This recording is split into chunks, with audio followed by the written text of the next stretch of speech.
να καλέσω στο βήμα την κόρη της ποιήτριας, την κυρία Έλση Δημουλά, αγαπημένη φίλη πια. Τη φιλία αυτή και τη φιλία αυτή την οφείλω στην κυρία Σύση Παυλοπούλου, η οποία σε μία εκδήλωση στις Ουρσουλίνες, ήταν παρούσα και η κυρία Φλέσσα, έβαλε το σπόρο να κάνουμε και ένα συνέδριο για την Κική Δημουλά. Και έτσι γνωριστήκαμε με την Έλση Δημουλά, την κόρη της ποιήτριας. Σε μια συνέντευξή της, η Έλση Δημουλά, με αφορμή την έκδοση του βιβλίου «Εκλήθην ομιλήτρια», όπου δεν σας κρύβω ότι όταν διάβασα το εισαγωγικό σημείωμα δεν ήμουν σε θέση να διακρίνω αν το γράφει η Έλση Δημουλά, αν το γράφει η Κική Δημουλά. Το έγραφε όμως η Έλση Δημουλά, που το υπέγραφε μάλιστα. Εδώ εκείνη για να με βοηθήσει. Η αγαπητή Έλση αναφέρθηκε στον πρώτερο ενωμένο διαβίου βίο τους. Οι ζωές μας, λέει η Έλση, συνδέθηκαν άρρηκτα, απόλυτα, συνειδητά και επιθυμητά. Φτάσαμε στο ζενήθ της ταύτισής μας μετά το θάνατο του πατέρα μου το 1985. Εκείνος την οδήγησε στα μονοπάτια της ποίησης, την παρότρινε πάντα, ήταν ο ελεγκτής κάθε λέξης της. Τη θέση του πήρα κάποια χρόνια μετά εγώ. Δύσκολο έργο, μερικές φορές βασανιστικό, γιατί η ευθύνη μου ήταν μεγάλη. Αλλά και πόση η τιμή και η χαρά που η μητέρα μου με εμπιστευόταν απόλυτα. Ήμασταν ένα. Είτε αυτό ήταν πράξη, συναίσθημα, θρίαμβος ή ήττα. Θα ήταν άραγε σήμερα ευτυχισμένη η Κική Δημουλά? Δεν θα ήταν, είναι ευτυχισμένη. Καλώς όρισες στην πόλη. Ευχαριστώ πολύ για όλα. Ευχαριστώ την καρδιά μου.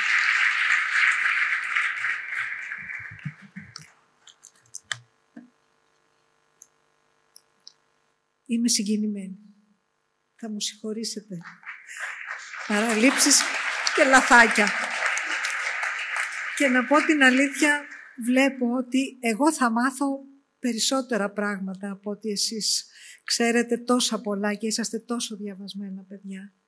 Καταθέτω την ευγνωμοσύνη μου και το σεβασμό μου προς τον Παναγιώτατο πατέρα και δέσποτα που έφυγε τώρα.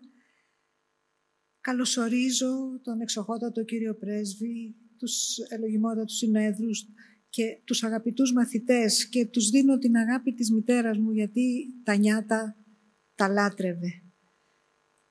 Και όλους τους μαθητές από την Ελλάδα, από την πόλη, από την Ήμβρο και από κάθε άκρη του ελληνισμού. Ευγνωμοσύνη καταθέτω και στην κυρία Άσπα Χασιώτη από τις σχολές, τη Διευθύντρια Σχολές Παντουλίδη και τον κύριο Γιάννη Δημητζόγλου, που πραγματικά δεν θα είναι ασέβεια προς το θείο αυτό που θα πω, είναι θαυμαστά τα έργα τους. Πραγματικά είναι θαυμαστά. Καλωσορίζω τον κύριο πρέσβη, είπαμε. Τα συνέδρια αυτά παίζουν τόσο σπουδαίο ρόλο. Έκανα παράληψη τους αξιότιμους κυρίους ακαδημαϊκούς που τιμούν απόψε τη μητέρα μου. Παίζουν σπουδαίο ρόλο, προάγουν τη γνώση, τη δημιουργία, την έρευνα μέσα από τη λογοτεχνία και ανοίγουν τόσους νέους δρόμους. Γιατί από τους νέους ξεκινά και στηρίζεται η καλή εξέλιξη του κόσμου μας. Είναι τόσο σημαντική αυτή η εκδήλωση για τη μητέρα μου. Δώρο πανάκριβης σημασίας θα το χαρακτήριζε και εκείνη. Και ναι, εκεί κάπου ανάμεσά μας αισθάνομαι τη διακριτική παρουσία της και τη σεισμική συγκίνησή της. Ιδιαίτερα ευχαριστώ μαθητές και καθηγητές που μελέτησαν με τόση αγάπη την ποίηση και κοσμούν αυτή την εκδήλωση. Καθώς και όλους εσάς που μας τιμάτε με την παρουσία σας. Προσπαθώ και εγώ να διαχειριστώ τη συγκίνησή μου που είναι ιδιαίτερη γιατί είναι διπλή η τιμή και βλέπω ανάμεσά σας πως κάποιες απουσίες εξακολουθούν και είναι παρούσες. Ήρθε η δική μου η σειρά να καλέσω την ορχήστρα που καλούσε η ίδια όταν έγραφε. Αυτή την ορχήστρα καλώ τα μεσημέρια. Τη βάζω να μου παίξει τη μάνα μου. Δυνατά, πιο δυνατά παρακαλώ. Απ' την αρχή πιο ζωντανά τη μάνα μου. Για τη ζωή της θα σας μιλήσω, για τη ζωή μας όπως την έζησα απόλυτα μαζί και αξεχώριστα. Μου είχε πει κάποτε: «Βρε Έλση, πώς ζούμε σαν να φοράμε η κάθε μία και τη ζωή της άλλης?» Και είναι πάντα σε ισχύ το πληρεξούσιό της, σε ναυτή να ζω και να κινούμαι και να είμαι. Θα σας μιλήσω για τον άνθρωπο, τη γυναίκα, την εργαζόμενη, την επαναστάτρια, τη μητέρα, τη γιαγιά, την κική του Άθου Δημουλά. Μια έντονη προσωπικότητα με δυνατά δημιουργικά στοιχεία ενός ταυτόχρονα πράου ανθρώπου που τόλμησε και ανέτρεψε πολλά στην νεοελληνική ποίηση. Γεννημένη το 1931, έζησε τα παιδικά και νεανικά της χρόνια, στην εποχή του Δευτέρου Παγκοσμίου Πολέμου και του Σπαρακτικού Εμφύλιου. Και έτσι επηρεάστηκε η ψυχολογία και η γραφή της. Θα περιδιαβούμε στα μονοπάτια της ψυχής και των ονείρων της, γιατί ποιητής είναι ταυτόσιμο της ψυχής. Έγραψε: «Αυταπαρνητική παραχωρήθηκα στο ρόλο της μητέρας και με τρυφερή γενναιότητα άκουσα να προσφωνούμε γιαγιά. Κυλώ τώρα με ψυχραιμία και χωρίς βλέψεις διαιωνίσεως μέσα σε αυτές τις νέες παρακαμπτήριες του αίματός μου». Παράλληλα ήταν τόσο βαθιά αφοσιωμένη στην τέχνη της που δήλωσε σε συνέντευξη: «Αν μου έδιναν να διαλέξω μεταξύ μιας ευτυχίας και του να γράψω ένα καλό ποίημα, θα διάλεγα το δεύτερο». Η μητέρα μου μπήκε στον κόσμο της ποίησης μέσα από τον κόσμο του έρωτα. Εκείνη μαθήτρια και ο πατέρας μου, ο Άθος Δημουλάς, μόλις είχε αποφοιτήσει από το Πολυτεχνείο και τη βοηθούσε στα μαθηματικά. Μεταξύ μας τους αριθμούς ήταν ανεπίδεκτοι.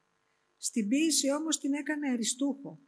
Και εκείνος ήταν βραβευμένος ποιητής, ευφυής, πολυδιαβασμένος και φιλοσοφημένος, που δυστυχώς έφυγε νωρίς το 1985. Είχε δηλώσει εκείνη: «Οι ανώτερες σπουδές μου, η ζωή μου δίπλα στον Άθο». Όπως είπε και η κυρία Χασιώτη, μετά από το 85 πήρα τη σκητάλη. Βέβαια εκείνος ήταν πάντα δίπλα μας, στην ανάγνωση καθημερινού απουσιολόγιου. Και εκείνη πάντα τον περίμενε: «Νέα σου δεν έχω. Η φωτογραφία σου στάσιμη. Κοιτάζει σαν ερχόμενος, χαμογελάς σαν όχι».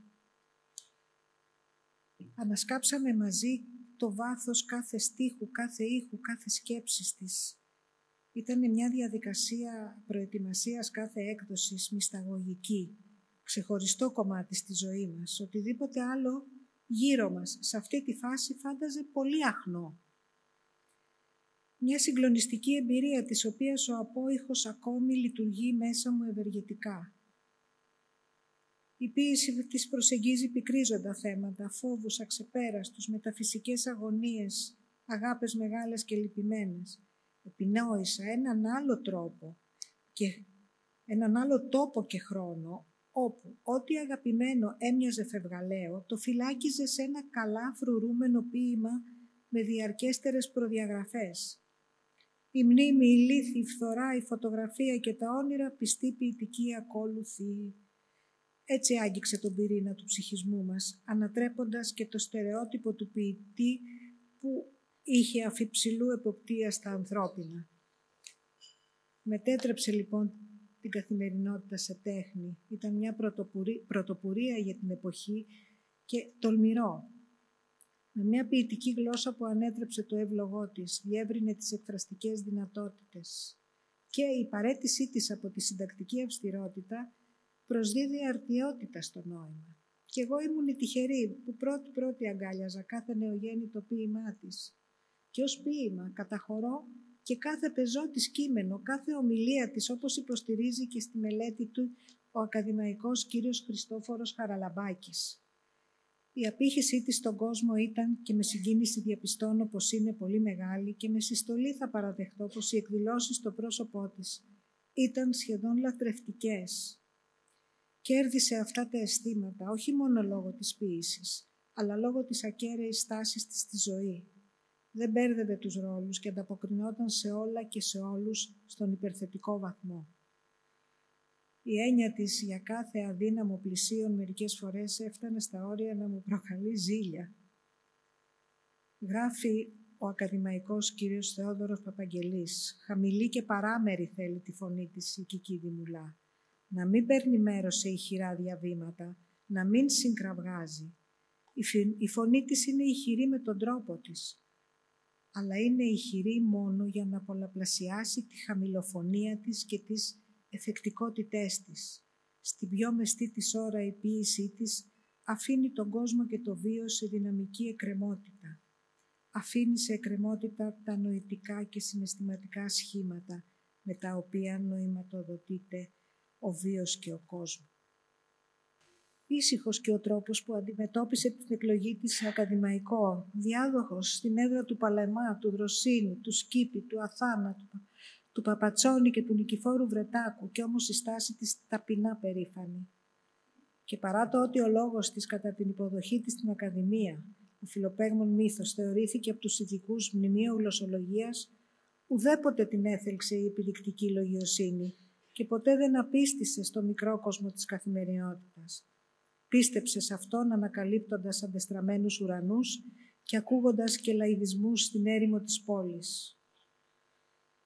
Με την ίδια ησυχία απόλαυσε και την επί 9 χρόνια υποψηφιότητά της για το βραβείο Νόμπελ με τη στήριξη της Ακαδημίας Αθηνών και της Πολιτείας, όπως και την αναγόρευσή της σε επίτιμη διδάκτορα στο τμήμα Αγγλικής Φιλολογίας του ΕΚΠΑ και στο προσευχητάρι της μέσα. Η ακατάπαυστη ενασχόλησή της ποιητικής της φωνής με το θείον δημιούργησε ανοιχτή γραφοφρέγματά της, ακλόνητη η βασιλεία του αναπόδεικτου.